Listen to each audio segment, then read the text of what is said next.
So, imagine this. Before anything existed, before the first breath of the universe, before even the idea of time, there was a rhythm, a cosmic beat, and this beat was so powerful it's said to power the entire cycle of creation and destruction.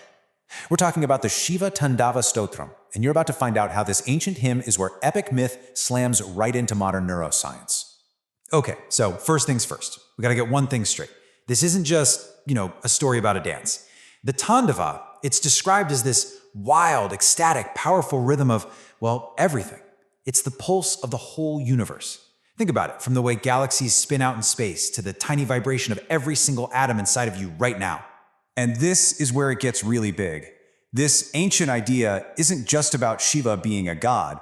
It's about him being this primordial, timeless force. He is the storm, he is the fire, and he's also the calm, the total silence that comes after.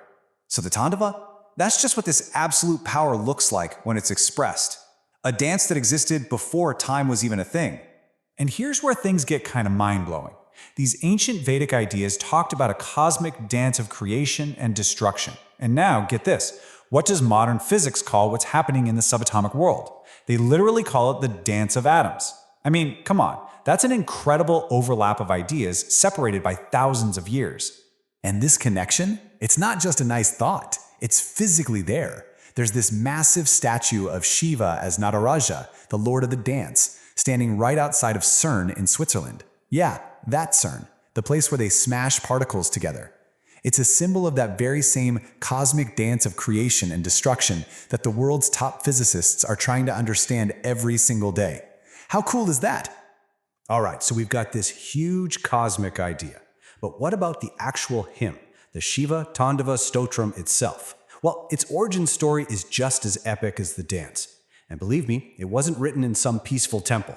It was born from pure pride and total desperation. The guy who wrote it? None other than Ravana, the 10-headed demon king. Now, I know what you're thinking. He's usually the bad guy, right? But his story here is way more complicated. See, he was actually one of Shiva's biggest, most passionate devotees. The problem was, he had this constant battle going on inside him, a war between that deep devotion and an even deeper, more dangerous ego. So the story goes, his mother was getting old, and to make her happy, Ravana decides to do something, completely insane. Just filled with pure arrogance, he decides he's going to use his incredible strength to just lift Mount Kailash, the whole mountain, Shiva's home, and move it to his own kingdom. Talk about hubris. Well, Shiva wasn't exactly thrilled with this little display of arrogance, and his response? It was just effortless power. He literally just pressed down on the mountain with his big toe, just his toe, and bam! The entire weight of Mount Kailash comes crashing down, pinning the all-powerful Ravana right underneath it. But this is where the story takes an incredible turn. Right there, in that moment of total crushing defeat, Ravana doesn't scream in pain. He starts to sing. Trapped, humbled, his pride completely shattered, all that's left is pure, raw devotion. And for what's said to be 1,000 years, he composes and sings the Shiva Tandava Stotram, a hymn so beautiful, so powerful, it actually moves Shiva himself. And that story about Ravana, his whole battle with his own ego, it's the perfect way to understand what Shiva's dance is really about. Because you see, the Tandava isn't just about creating stars and galaxies. It's a seriously profound lesson on how to conquer your own inner demons. So, if you ever look at a statue of Shiva as Nataraja, you'll almost always see him dancing on this little dwarf-like figure. Who's that guy? Well, that's Apasmara, and he's basically the personification of spiritual ignorance, of our ego. In Sanskrit, it's called ahamkara, which kind of means the I maker. That part of us that's obsessed with me, and keeps us tied to the material world. But here's the really important part. Look at what Shiva's doing to Apasmara. He doesn't kill him. He doesn't destroy the ego completely. He just pins him down. He subdues him under his foot. Now, why is that so important? Why not just get rid of ignorance for good? Well, think about it. If you just killed ignorance, just poof, it's gone, then what's the point of knowledge? Spiritual wisdom would be cheap, right? You wouldn't have to work for it. The whole point of gaining wisdom is that you have to overcome ignorance first. So Shiva subdues it. He keeps it in check. It's a symbol that we have to rise above our ego, not destroy it, to find that real enlightenment. It's all about balance. The philosopher Aldous Huxley put it so perfectly. He pointed out that while one of Shiva's feet is busy trampling on ignorance, it's the other foot, the one that's lifted up, that's really showing us the way. It's defying gravity, right? It symbolizes that release, that freedom from all the stuff that ties us down. It's the ultimate symbol of liberation, of what's called moksha. All right, so we've covered the epic story, the deep philosophy. Now let's switch gears and jump into the hard science. Because believe it or not, the very sounds and rhythms from these ancient hymns, they're now being studied for the real, measurable effects they have on our brains. I mean, it's a totally fair question, isn't it? Can a sound from an ancient myth really, truly affect our biology? Can it actually change us physically? Well, the science is starting to say, yeah. And what they're finding is absolutely fascinating. So you've got Shiva's drum, the Damru, which is said to create the very first sounds of the universe. And then you've got our brain. And what's wild is that our brains are basically hardwired to respond to rhythm. When we hear repetitive sounds, like chanting, something called neural entrainment happens. It's a fancy way of saying our brain waves literally start to sync up with the rhythm we're hearing.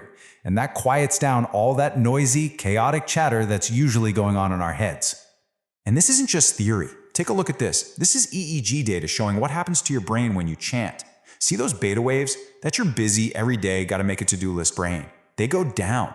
And look what goes up. Alpha and theta waves. That's your brain in a state of relaxed focus, creativity, and deep meditation.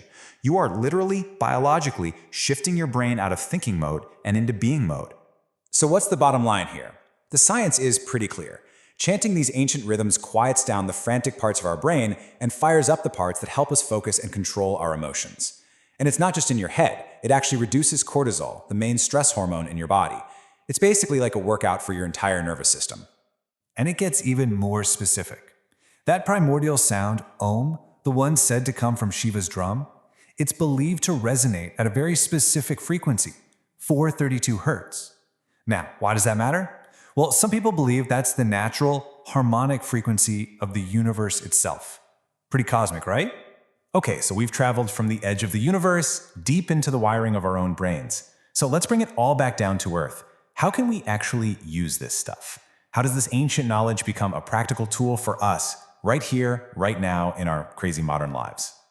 And you know what? There are some really simple ways to tap into this. You don't have to be a monk on the mountain. You can literally just listen to these mantras. Just let the vibrations wash over you. Or try chanting Om out loud and actually feel that resonance in your chest. You could use singing bowls to fill your room with sound. There's even a simple yoga breathing technique called bee breath that's designed to mimic that same humming vibration of Shiva's drum. And really, that's the whole point. The Shiva Tandava Stotram and the incredible science of sound behind it isn't just a cool story or a pretty song. You can really think of it as a piece of ancient technology. It's a system designed thousands of years ago that uses vibration to literally help rewire your brain, keep your ego in check, and find a real sense of inner balance. So that really leaves us with one final powerful question to think about. If a sound, born from an ancient myth about pride and power in a cosmic dance, if that can measurably change the physical structure of our brain, what other ancient wisdom is out there? What other forgotten technologies are just waiting for us to finally start listening?